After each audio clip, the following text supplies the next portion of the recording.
Bonjour à tous, merci de choisir Sen Radio pour vous informer. Sud Midi au sommaire, crise dans la magistrature. Souleymane Teliko, le président de l'Union des magistrats sénégalais, devant le conseil de discipline du Conseil supérieur de la magistrature.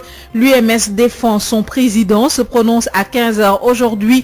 La société civile et plusieurs organisations déclarent leur soutien à Teliko. Dans une déclaration, elle demande la fin de la procédure initiée par le garde des Sceaux avec l'aval du président Macky Sall. Ces organisations disent non et appellent à la mobilisation générale contre ces tentatives pour museler la magistrature. Seydi Gassama de Amnesty Sénégal, signataire, et notre invité.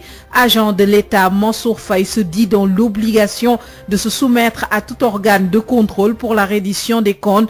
Concernant Ousmane Sonko, Mansour Faye lui demande le feu vert pour divulguer les preuves de leur audience. Il a fait une déclaration ce matin. Vous l'entendrez dans cette édition.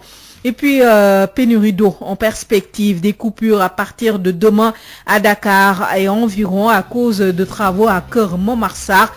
Faites des réserves, les perturbations sont prévues jusqu'à mercredi au plus tard. Les précisions de la CNO à suivre. Covid-19, un décès, 32 nouvelles contaminations dont 23 issues de la transmission communautaire et essentiellement à Dakar. La page sport avec Odile Minkilan, la revue de presse avec Ndeye Mariam Ndiaye, la page culture avec Amadou Moustapha Dian pour compléter Sud Midi, mise en onde par Hassan Diop.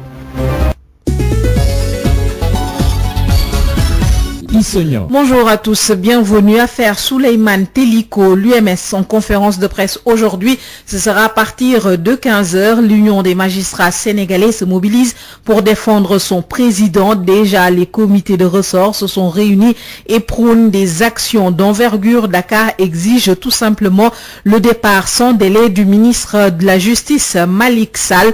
Dans une déclaration de soutien à l'UMS, la société civile dénonce ce matin cette tentative de musellement initié par le ministre de la Justice Malick Sall avec l'aval du président Macky Sall, une agression sans précédent contre la justice. La société civile demande l'arrêt de la procédure et appelle les Sénégalais à la mobilisation pour dire non. Seydi Gassama de Amnesty Sénégal fait partie des signataires.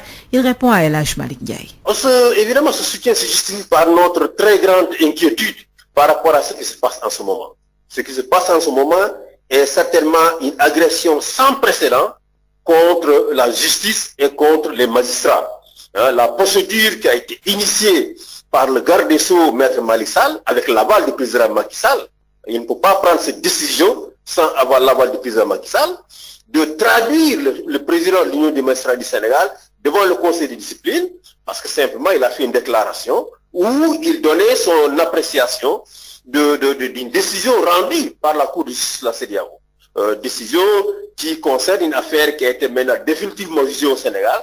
Et donc, en aucune manière, sa déclaration ne peut influencer justement cette affaire-là. Donc, nous estimons que cette procédure vise simplement à l'intimider, à intimider tous les magistrats de ce pays, à faire en sorte qu'ils se taisent par rapport à toutes les atteintes à l'indépendance de la justice, à toutes les atteintes à l'indépendance des magistrats que le gouvernement commet et qu'il est certainement en voie de continuer à commettre de façon massive dans l'avenir. Donc, nous disons que c'est une procédure injuste, elle doit s'arrêter immédiatement et nous appelons les Sénégalais à se mobiliser, n'est-ce pas, pour faire barrage à cette agression sans précédent contre l'indépendance de la justice dans notre pays.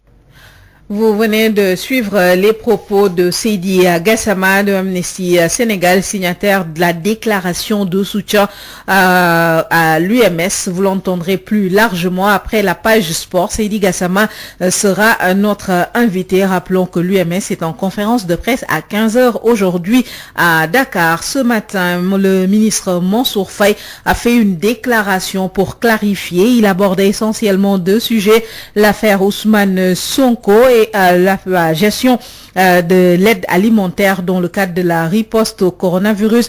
Étant agent de l'État, Mansour Faye se dit dans l'obligation de répondre à tout organe de contrôle pour la reddition des comptes. Concernant l'affaire Ousmane Sonko, Mansour Faye a demandé le feu vert du leader du parti PASTEF pour divulguer les preuves de leur audience. Le ministre Mansour Faye a fait cette déclaration ce matin, des propos recueillis par Babacar Samb. Je voudrais tout d'abord rappeler que l'agent de l'État que je suis a l'obligation de se soumettre à tous les organes de contrôle habilités et compétents à contrôler le travail qui m'a été confié.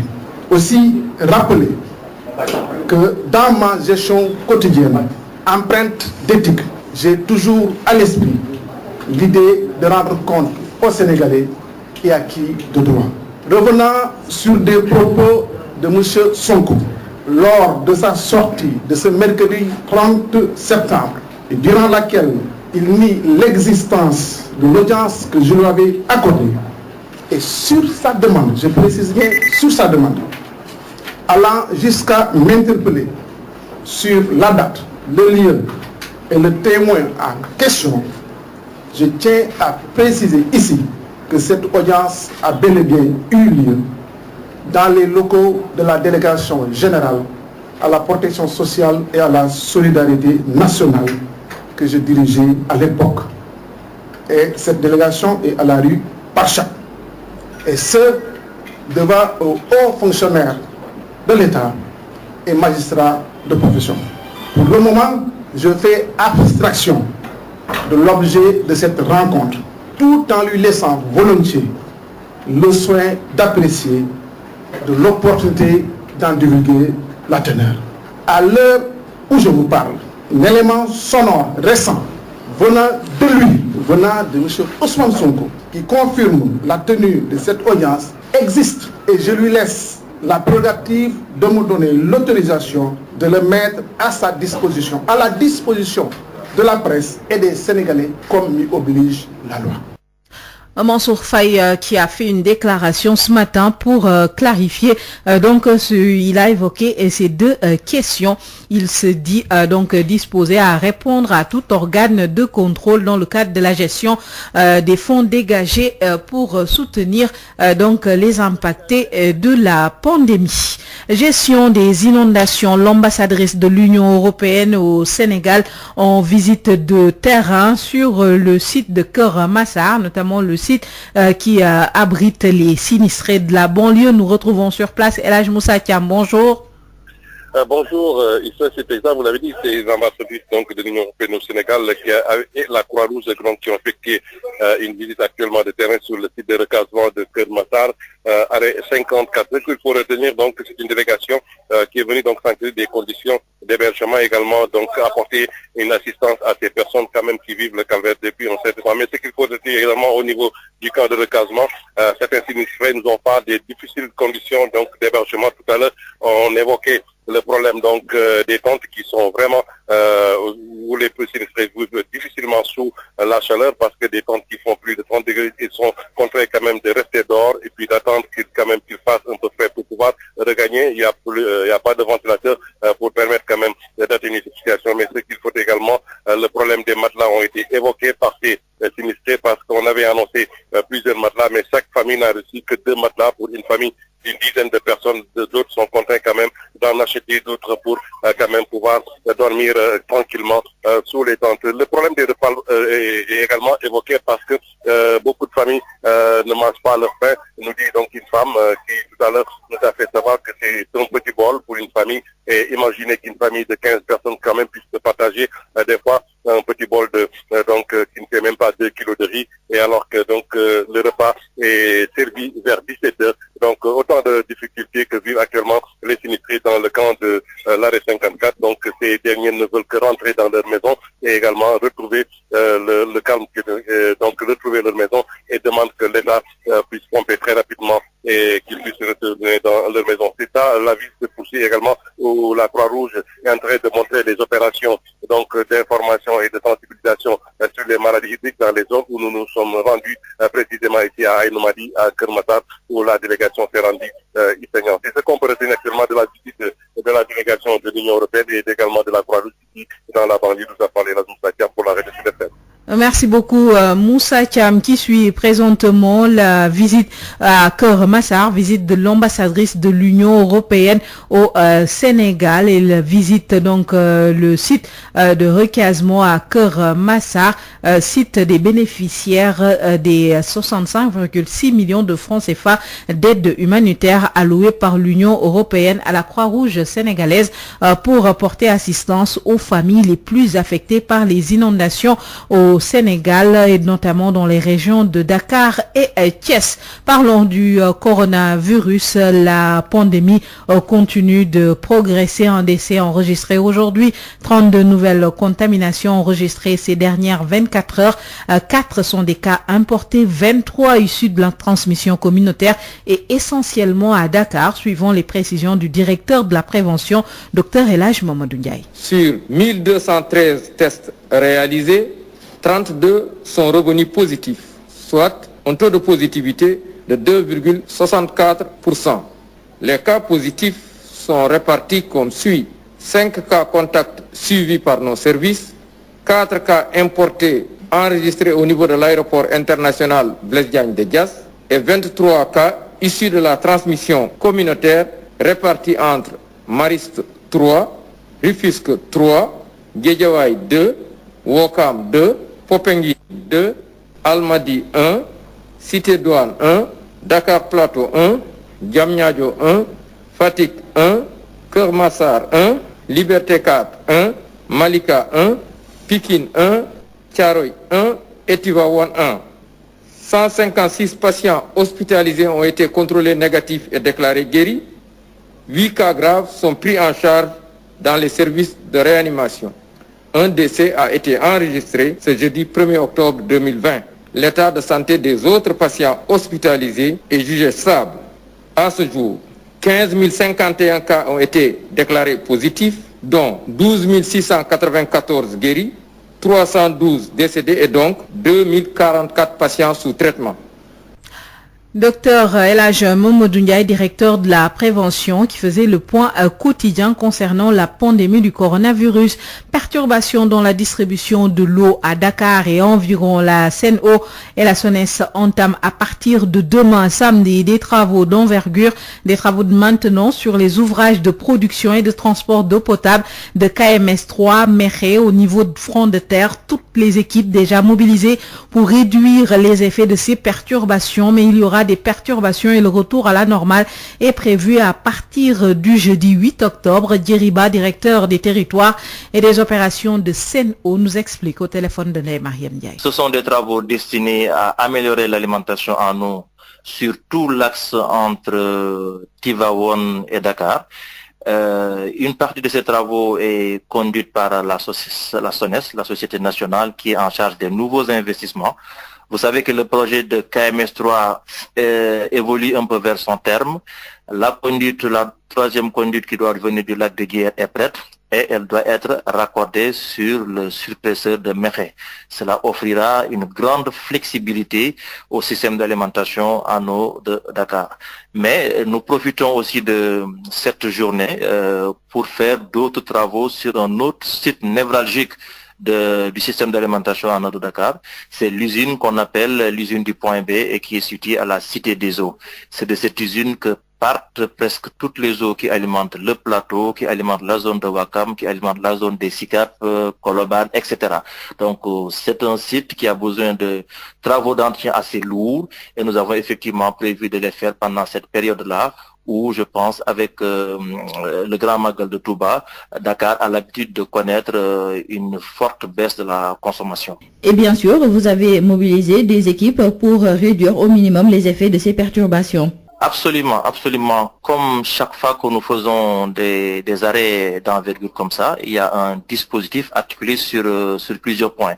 Cette fois-ci, je pense que le calage de ces travaux durant cette période du Magal permettra d'intervenir dans une relative quiétude, étant entendu que les besoins en consommation d'eau dans cette période vont baisser sur Dakar. Donc c'est déjà un premier facteur d'allègement des manques d'eau habituels. Campagne de reboisement lancée par le ministre de l'Environnement dans la région de Matam. Plus de folklore que d'utilité selon les amis de la nature. Ils sont catégoriques, sans suivi sur les 6000 arbres que les autorités ont déclaré avoir plantés. Seule une dizaine va survivre. Ils proposent, ces amis de la nature, d'impliquer davantage les jeunes de la localité pour assurer la survie des arbres plantés à Matam. La correspondance de Abdourahmane Djil. Le ministre de l'Environnement, accompagné d'une très forte délégation, a terminé sa campagne de reboisement dans la région de Matam la semaine dernière. Une tournée bien pompeuse où plus de 6000 arbres ont été déclarés plantés. Un procédé peu efficace selon Abdourahmane Ba, agent de développement. Il ne s'agit pas de faire du folklore, que le ministre vienne, qu'on mette de la musique, beaucoup d'argent, des voitures. Il ne s'agit pas de ça. Ça fait pratiquement plus de 5-6 ans que je participe à des campagnes de reboisement. Mais parmi les arbres qu'on a plantés, aucun arbre n'a survécu. Pour cet homme connu sous le sobriquet de Pelé, cette tournée du ministre était tout sauf une campagne de reboisement. Quand quelqu'un me dit c'est une campagne de reboisement, il faut revoir. On plante 100 arbres et au bout du compte, il n'y a qu'un seul arbre qui vit.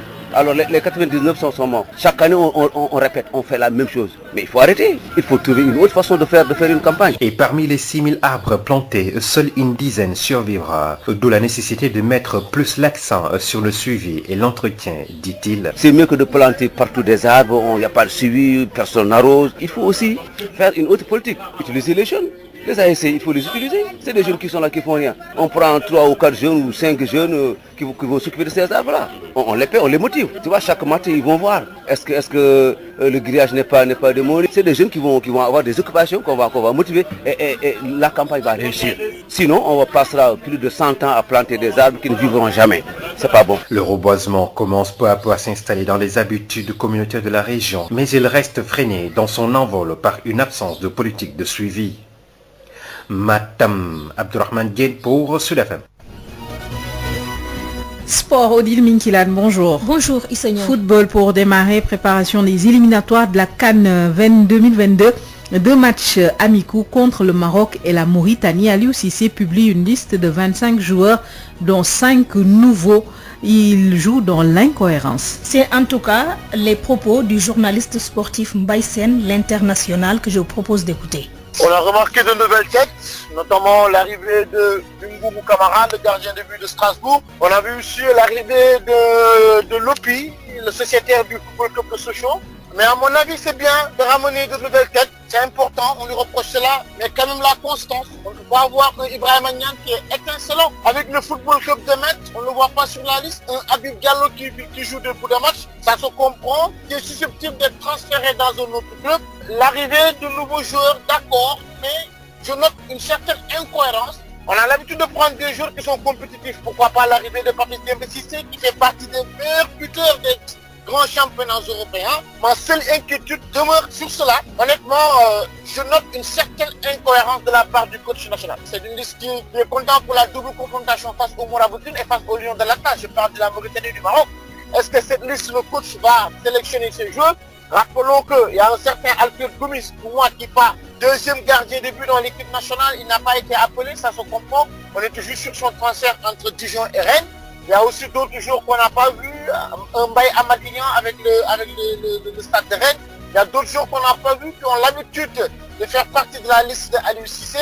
Et c'est ça sera cette liste qui sera d'office pour la double confrontation face au Bissau-Guinéen. Ça m'étonnerait, mais je reviens sur ce que j'ai dit tout à l'heure. On note une certaine incohérence de la part du sélectionneur national. Sène, l'international, le sélectionneur national Aliou Cissé a publié hier une liste de 25 joueurs pour jouer les 2 matchs amicaux contre les Lions de l'Atlas le 9 octobre prochain au Maroc et contre les Mourabitoun le 13 de ce mois au stade Lat Dior de Thiès. 2 matchs amicaux pour préparer la double confrontation contre la Guinée-Bissau au mois de novembre prochain pour les éliminatoires de la CAN 2022. Football en Europe, quel est le programme du jour, Odile? En France, c'est le début de la 6e journée de la Ligue 1. Au programme de ce vendredi, Paris Saint-Germain, 7e au classement, reçoit son dauphin Angers à 19h. Calcio, c'est le championnat italien. On démarre la 3e journée de Série A à 18h45. Sampdoria rend visite à Fiorentina. Le choc de cette journée oppose dimanche prochain Juventus de Turin de Cristiano Ronaldo à Naples de Kalidou Koulibaly. Bundesliga, le championnat allemand, c'est aussi le début de la 3e journée ce soir. Union Berlin accueille Mayence à 18h30. Le match phare de cette journée oppose ce samedi le premier du classement Hoffenheim à Francfort, 3e sur le podium. Nous parlons basket, prochaine fenêtre de l'Afro-Basket féminin 2021. Les Lions poursuivent la préparation. Elles s'entraînent ce soir à 18h45 au Stadium Marius Ndiaye. Le sélectionneur national Moustapha Gueye travaille avec 17 joueuses locales. C'est fini. Merci beaucoup, Odile Minkilan. L'invité du jour. Notre invité, Seydi Gassama de Amnesty International, signataire de la déclaration de soutien à l'UMS. Il répond aux questions de El Hadj Malick Ndiaye. Seydi Gassama, bonjour. Vous êtes le directeur de Amnesty section Sénégal. Alors, la société civile, dans sa globalité, a sorti un communiqué. Qu'est-ce qui justifie ce soutien à l'UMS? Évidemment, ce soutien se justifie par notre très grande inquiétude par rapport à ce qui se passe en ce moment. Ce qui se passe en ce moment est certainement une agression sans précédent contre la justice et contre les magistrats. La procédure qui a été initiée par le garde des Sceaux, Maître Malick Sall, avec l'aval du président Macky Sall, il ne peut pas prendre cette décision sans avoir l'aval du président Macky Sall, de traduire le président de l'Union des magistrats du Sénégal devant le conseil de discipline, parce que simplement il a fait une déclaration où il donnait son appréciation d'une décision rendue par la Cour de justice de la CEDEAO. Décision qui concerne une affaire qui a été maintenant définitivement jugée au Sénégal. Et donc, en aucune manière, sa déclaration ne peut influencer justement cette affaire-là. Donc, nous estimons que cette procédure vise simplement à l'intimider, à intimider tous les magistrats de ce pays, à faire en sorte qu'ils se taisent par rapport à toutes les atteintes à l'indépendance de la justice, à toutes les atteintes à l'indépendance des magistrats que le gouvernement commet et qu'il est certainement en voie de continuer à commettre de façon massive dans l'avenir. Donc, nous disons non. Nous disons que c'est une procédure injuste, elle doit s'arrêter immédiatement et nous appelons les Sénégalais à se mobiliser, n'est-ce pas, pour faire barrage à cette agression sans précédent contre l'indépendance de la justice dans notre pays. Est-ce qu'aujourd'hui, le fil du dialogue peut être renoué? Le fil du dialogue peut être renoué. Je dirais même qu'aujourd'hui, il n'y a rien qui empêche la justice de retrouver la sérénité. Rien n'empêche. Il suffit simplement que Maître Malick Sall et Macky Sall arrêtent cette agression qu'ils sont en train de perpétrer contre la justice et contre les magistrats. Il faut qu'ils l'arrêtent. Dès qu'ils l'arrêtent, les problèmes sont terminés. Les problèmes, c'est eux qui ont créé ça. C'est l'exécutif qui a créé les problèmes dans lesquels le pays se trouve aujourd'hui. Et c'est vraiment une première dans l'histoire de ce pays-là que les magistrats, n'est-ce pas, se braquent aujourd'hui et soient prêts, n'est-ce pas, à en découdre avec le pouvoir exécutif. C'est une honte pour ce pouvoir-là et je crois qu'il est temps qu'ils arrêtent, n'est-ce pas, cette distraction. Le peuple sénégalais est aujourd'hui préoccupé. Il y a les inondations, il y a la Covid-19, il y a beaucoup d'autres défis auxquels le pays est confronté. Il faut arrêter de distraire les gens par cette procédure qui est totalement injustifiée et qui vise, encore une fois, à empiéter sur l'indépendance des magistrats, à les intimider et à faire en sorte qu'ils restent, n'est-ce pas, évidemment sous les injonctions que l'exécutif pourrait leur donner. Quel impact de cette guerre dans le fonctionnement de la justice? Elle a déjà un impact énorme. On est sorti d'une grève de greffiers qui apporte d'énormes préjudices aux citoyens. Cette grève n'est même pas encore terminée. On ouvre un autre front avec les magistrats. Si aujourd'hui les magistrats décidaient de passer à l'action, évidemment, c'est les citoyens qui vont encore payer, y compris les personnes privées de détention. Mais c'est surtout l'image du pays au niveau international qui va prendre un sacré coup. Un sacré coup parce que pour une fois, les magistrats ne se mobilisent pas pour des questions de salaire, ils se mobilisent pour défendre leur indépendance. Pour défendre leur indépendance et pour protéger, n'est-ce pas, un des leurs contre une tentative de persécution du pouvoir exécutif. Et cela, vraiment, c'est une véritable honte pour un pays qui se réclame état de droit, pour un pays qui dit que dans sa constitution, la séparation du pouvoir est consacrée et que l'exécutif reste respecte cette séparation du pouvoir. Et dans cette guerre, certains ressorts comme ceux de Dakar exigent même le départ du ministre Malick Sall. Oui, évidemment, c'est une position du comité de ressort de Dakar. Nous, en tant que société civile, ce que nous disons, c'est que le pouvoir exécutif doit revenir à la raison et arrêter immédiatement cette procédure injustifiée pour permettre à la justice sénégalaise de continuer à fonctionner de façon indépendante et à garantir les droits et libertés des citoyens. Seydi Gassama, je vous remercie. C'est moi qui vous remercie. Je rappelle que vous êtes le directeur de Amnesty Section Sénégal. Il répondait aux questions de El Hadj Malick Ndiaye. Tout de suite, place à la page culture. C'est avec Amadou Moustapha. Bonjour et bienvenue dans votre journal de la culture. Ouverture de l'atelier d'élaboration de la stratégie de relance du secteur de la culture. La cérémonie a eu lieu ce mercredi 30 septembre au Grand Théâtre Doudou Ndiaye Rose. Le ministère de la Culture et de la Communication, en partenariat avec les associations et organisations professionnelles de la culture, entend ainsi réfléchir sur les modalités et les voies et moyens de relancer l'activité culturelle après la longue période de pause observée à cause de la Covid-19. Voici Abdoulaye Koundoul, directeur des arts, au micro d'Odile Minkilan. Cette rencontre a été initiée dans le sens d'élaborer une stratégie de relance du secteur de la culture. Mais ceci est une instruction du président de la République qu'il a rappelé le 16 septembre passé à l'occasion du Conseil des ministres en enjoignant le ministre de la Culture de lui présenter dans les meilleurs délais un plan de relance spécial de la culture. Donc aujourd'hui, on se retrouve au Grand Théâtre avec toutes les filières du secteur que nous avons organisées en ateliers, en 8 ateliers, selon un canevas bien précis, et on essaiera donc de remonter les préoccupations et de mettre tout cela en commun pour aller vers une stratégie de relance du secteur. Au finish, tous les éléments, le matériau qu'il faut pour élaborer une stratégie de relance. Il y a 8 ateliers, donc cela veut dire qu'aucun segment de la culture n'a été laissé en rade. On leur demandera, on essaiera de prendre le maximum d'informations pour ensuite aller vers l'élaboration de ce document que nous allons leur soumettre. Et une fois qu'ils l'auront accepté, nous passerons donc ce document-là à l'autorité suprême qui décidera de sa finalité. Un aspect de la poésie Wolof Al-Mouride, l'éducation morale et spirituelle de l'aspirant Al-Mouride dans la production de Serigne Mbaye Diakhaté, c'est l'ouvrage de Mamadou Lo. Cet ouvrage aborde la littérature wolofal que l'on peut définir comme le fruit d'une rencontre entre la langue wolof et l'alphabet et la métrique arabe. Justement, qu'est-ce que le wolofal? Qu'est-ce qui fait la poéticité du wolofal?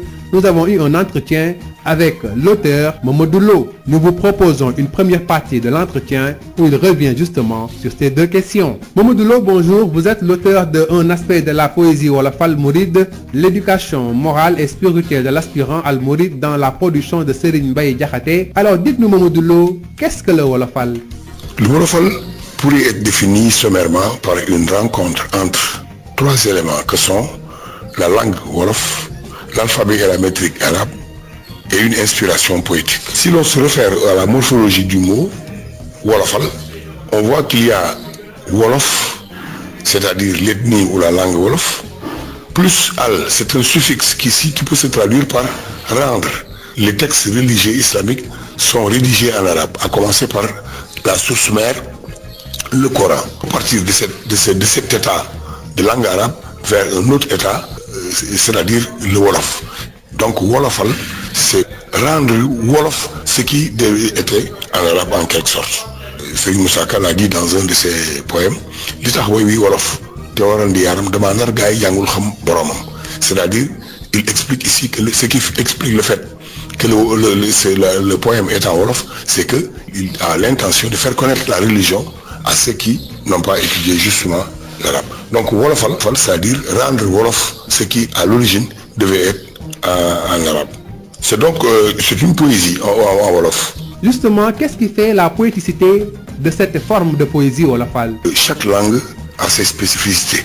Chaque langue a sa finesse, sa richesse. C'est sur ce plan, le wolof n'envie aucune langue. Le wolof est très doté dans ce domaine.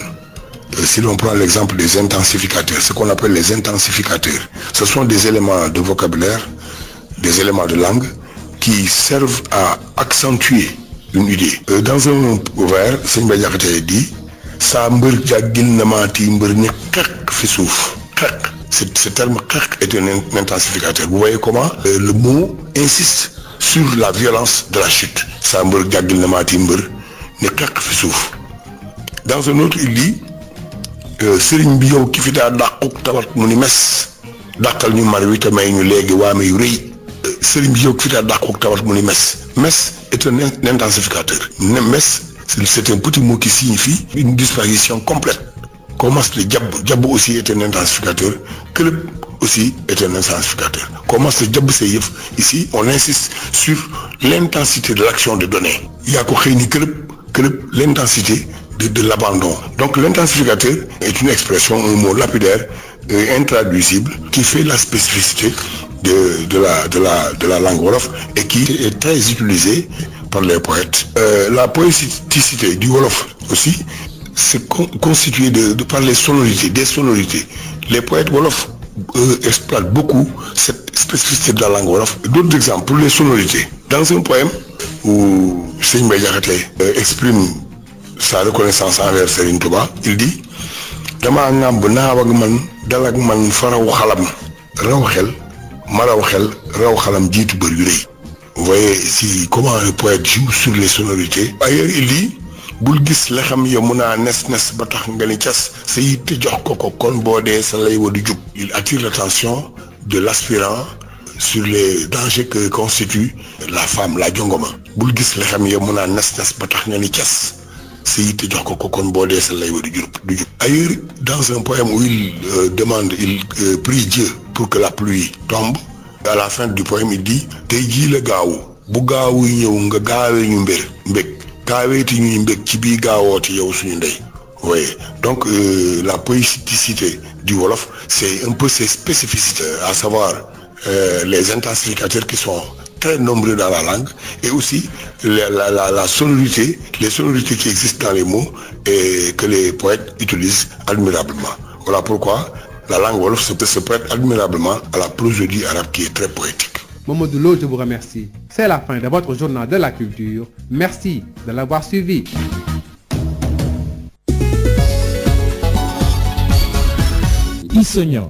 Fin de cette édition, je vous rappelle les principaux titres développés. Crise dans la magistrature. Souleymane Teliko, président de l'Union des magistrats sénégalais devant le conseil de discipline.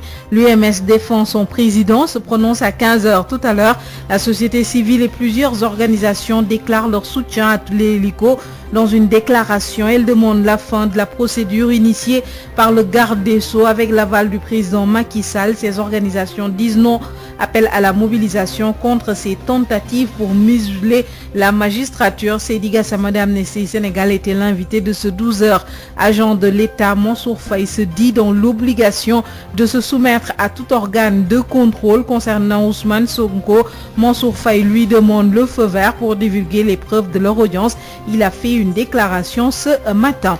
Pénurie d'eau en perspective, des coupures à partir de demain à Dakar et environ à cause de travaux à Keur Momar-Sarr. Faites des réserves, les perturbations sont prévues jusqu'au mois mercredi. Vous avez suivi les précisions de la Sen'Eau dans cette édition mise en onde par Hassan Thioune. Merci de l'avoir suivi. Retrouvez à 13h El Hadj Malick Ndiaye pour le journal en wolof. Bonne suite de programme.